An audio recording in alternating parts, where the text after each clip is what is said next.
Hello everyone, and welcome to another edition of All About the Cars of Gran Turismo 7. In this video, we're going to learn all about the 1969 De Tomaso Mangusta. And this car is only available for purchase at the legendary dealer, and it costs 245,000 credits to purchase. Now, if you aren't familiar with a legendary dealer on Gran Turismo 7, it rotates vehicles in and out of the dealership every day, so this car may or may not be available for you to purchase at the time that you watch this video, but it will eventually rotate back into being available for purchase again in the near future, so be sure to check back often for its availability.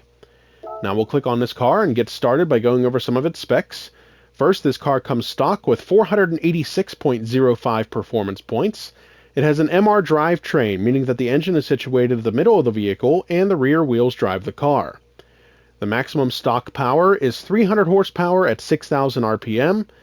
The weight is just over 2,600 pounds, and the engine is naturally aspirated. Now we'll click on Learn More and see what McKeel has to say about this car. Giorgetto Giugiaro is a legend in the world of car design. He's worked on so many great cars, it would be hard to pick just one to define him. But if I had to choose, I'd go for the De Tomaso Mangusta, a car he designed while working for Carrozzeria's Ghia. The Mangusta looks more striking than many of Giugiaro's later designs. There's something elegant about its sleek lines. It's a simple design, and yet it's glamorous and muscular too. The Mangusta bowed in 1966 and only 400 were produced. It's powered by a Ford overhead valve V8. These days, they're highly sought after as early examples of Giugiaro's genius. Alright, that's everything we can learn about this car from the legendary dealer, so we're going to back out to the main menu and go to the garage where I'll get into this car and we'll learn some more about it. Alright, here at the garage, I'll click on Change Car. We're going to scroll down to the D's for De Tomaso. And here we are, and here's the Mangusta. So I'll click on this car, we'll listen to the startup sound, and then we'll learn some more about it.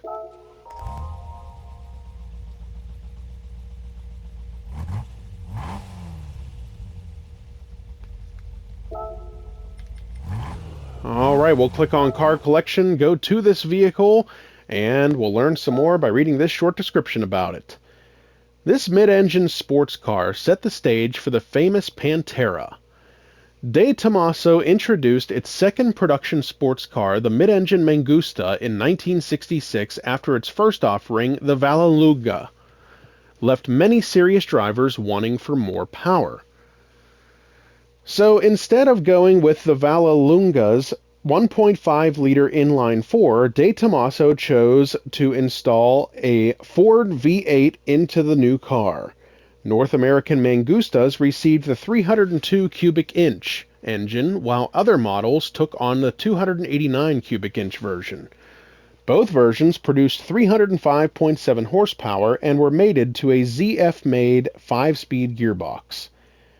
The car was extremely lightweight, weighing in at a lean 2,866 pounds, which allowed the Mangusta to run to 62.1 miles in 6.0 seconds and reach a top speed of 155.3 miles per hour.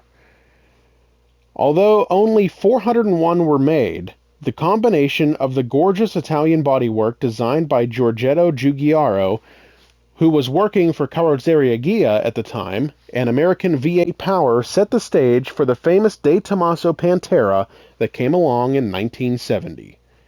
Alright, so lots of great information about this legendary vehicle and its history from Gran Turismo's description about it. Now we're going to back out to the main menu once again and go next door to the cafe where we'll see if anybody's here to talk to us about this car. And we have one person here, and that's Hideo Kadama, so let's see what he has to say. What's interesting about this car is that the bodywork was penned by a young Giugiaro, who was then the chief designer at Ghia. It seems so simple, it looks to be drawn by a single brush stroke. Thus, the shape consists of simple lines and surfaces. A half-century later, the car still looks fresh and alluring. It shares the same backbone chassis technology as the original Vallelunga, with a Ford V8 housed within. Access to the mid-mounted engine comes via a butterfly-type rear hatch. This detail is also particularly interesting and fun. I like it. Alright, we're going to make one final stop down at the tuning shop where I'll show you everything that can be done to improve this car's performance and power. Alright, here at the tuning shop, under the sports category, everything on this page is available for purchase. Under Club Sports, same thing. Everything on this page is also available for purchase and can be added to this car. Under Semi-Racing, you cannot add any of the turbochargers, the supercharger, or the sports intercooler, but everything else on this page is available and is fair game to be added to this vehicle. And lastly, under the racing category, you cannot add an anti-lag system, the racing intercooler, the high-end torque supercharger, the torque vectoring center differential, the fourth stage weight reduction, or the active LSD controller, but everything else on this page, which is a substantial amount, is available for purchase and can be added to the Tomaso Mangusta. So lots that can be done to improve this vehicle's performance and power and get it ready for racing. Alright, that's everything we can learn about this car from Gran Turismo 7, so I hope you enjoyed the video and I hope it helps you to determine whether or not you'd like to add this car to your collection. Stay tuned for more videos highlighting all of the cars of Gran Turismo 7. Don't forget to like and subscribe to our YouTube channel. Thanks for watching, and we'll see you next time.